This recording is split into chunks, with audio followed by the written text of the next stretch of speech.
So I want to talk about GME, but this is not going to be a video about my price targets or how to make sick gains. This is just going to be a broader thought, stream of consciousness.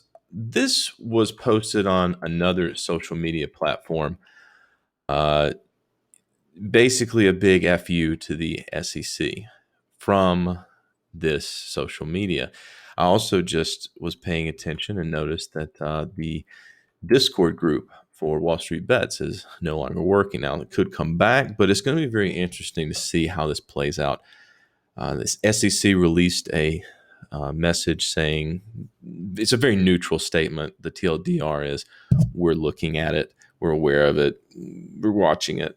It'll be interesting to see if the SEC is given teeth because there's a populist movement going on the internet right now in the financial market.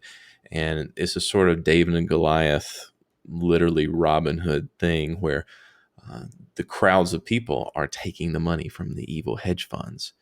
One of the quotes of the day that I liked was Wall Street Bets accomplished what Occupy Wall Street could not. And is this free speech? Or is it market manipulation? Or is it both?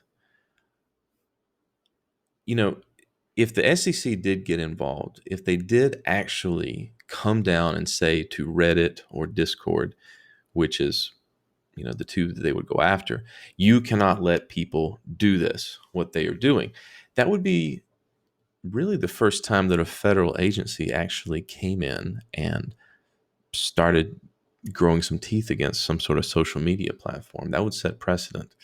I don't know if that'd be a good thing.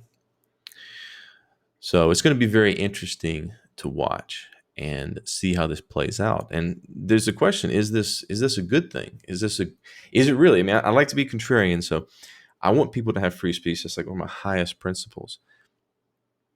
But at what point could they discover a way through some kind of financial engineering, some mass crowd pumping?